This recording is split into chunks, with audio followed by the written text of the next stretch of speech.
This is Rich and Charlie again with Operation Legacy, Light to My Path coaching series, and we're going to introduce building your action plan and getting into the last two exercises of the book. And you know, Charlie, we say on page 260, you can't steer a parked car. So this is all about now getting from where we are to where we want to be with purpose and intent. Right. Thank you, Rich. You know, one of the things we want you to think about is all the experiences that you've had from birth to present time deals with before the military, while you were in the military, and now that you're transitioning to civilian life, or perhaps you've been out for a while and you're transitioning to a different phase in your life. We want you to think about the skills, talents, and abilities and the education and the experience that you have formulated. If time or money were no object, what would that future state look like for you? So we want you to think about the pie chart. You've got 12 pieces to that pie, and this is everything about your life 24/7. You're going to have some priorities that you need to get done pretty quickly.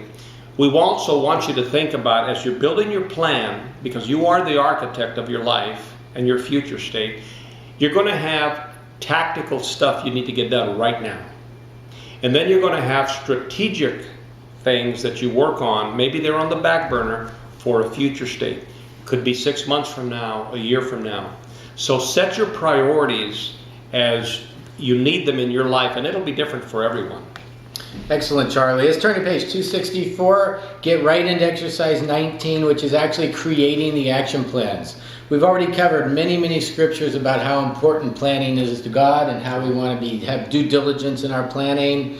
And we know that hard work brings profit, but mere talk leads only to poverty. Proverbs 14:23. So we're going to now put in place the plans that we can then work on and bring all our gifts and talents to bear.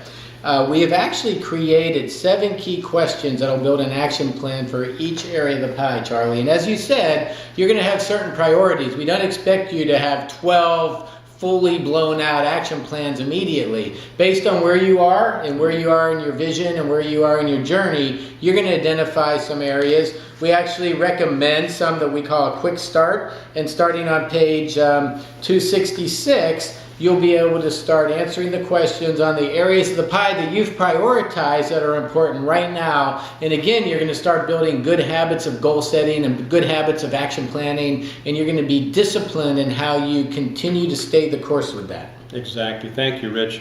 One of the things I'm going to ask you to do is pick 3 or 4 areas that you really need to concentrate on right now. And for many, it may be finding a job, having that revenue come in. If you're thinking about a business, maybe that's your priority, if you've got sufficient funds to carry you over. Another one might be babysitting areas. Another one might be, hey, maybe your car's not working well. You need to get that car fixed so that you can start going on interviews. So pick 3 or 4 areas that you really can start building your plan with. That's a great point. Get the experience, dig into those 3 areas, and then once you get that done, take a break and you can look at the other areas of your life wheel, and if you feel inclined, you can do a high-level cursory planning on that.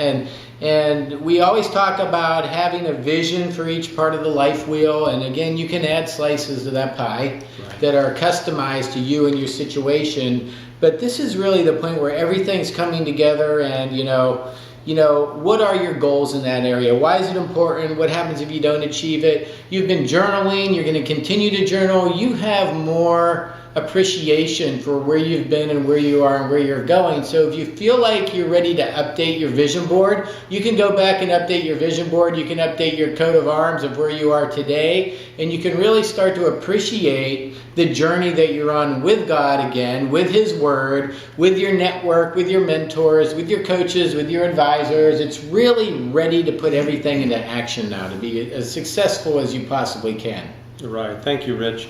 On page 268 and onward, you're going to have an opportunity to start filling in your business plan based on questions we're asking you in here. And these are introspective questions, and they deal with every slice of the pie. So starting on page 267, it'll take you all the way through each slice of your life wheel. The seventh step of the process for each of the slices is evaluate and change course if necessary. Right. We know that nobody's perfect. We don't expect anybody to be perfect. You're going to do the best you can in putting a plan together, but remember, you're going to brainstorm the steps to take. Then when you actually go out and you start implementing those steps, you're going to learn. You're going to collect data. You're going to learn. You're going to have more awareness, or the Lord's going to give you revelation or open up different doors. And you're going to want to go into an evaluation phase and say, hey, based on what I just learned or what the Lord revealed, I'm going to change my course here. I'm going to change my steps. I might be navigating around an obstacle or over an obstacle. There might be a new opportunity that comes in my path that I'm going to have to reset my planning and my steps on to go forward. So this is a dynamic process. Your life is dynamic. God's path for us is dynamic. So we want you to be able to be energized, to be curious, and to really live the process of action planning and implementing the plan. Exactly. Thank you, Rich. Now, one of the other key things to remember, and this is very, very, very important. If you're a single person, then your decisions and your vision and your activity and your behaviors are for you only. If you have a family, right, you have to enlist your family.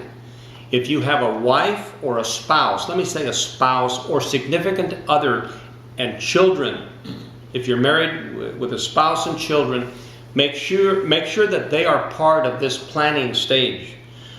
What is sad is when one spouse goes this way with their goals and the other spouse goes this way with their goals.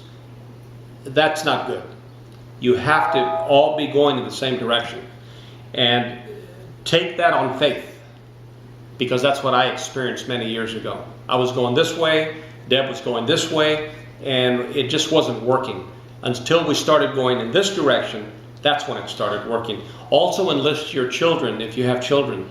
Make them part of this whole thing so they don't feel like outsiders.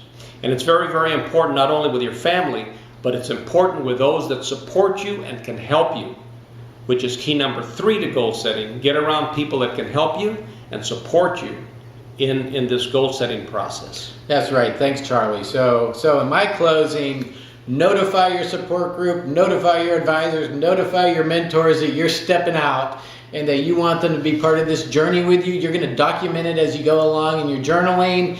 And this is where you can even use Facebook and some of the social media to be, effective to help you communicate with others, because your really good close friends will want you to be successful and they will want to help you. So again, guard your heart a little bit with who you share what level of detail with. But by now, you know how to build a great group, a great support group, a great mastermind alliance, and you're going to really experience some skill building and some new insights and some learning as you go through implementing this goal setting process. So thank you very much for being with us. You're going to come back and we're going to talk about staying the course, which is the final exercise on Light to My Path. Thanks a lot and God bless. More to come.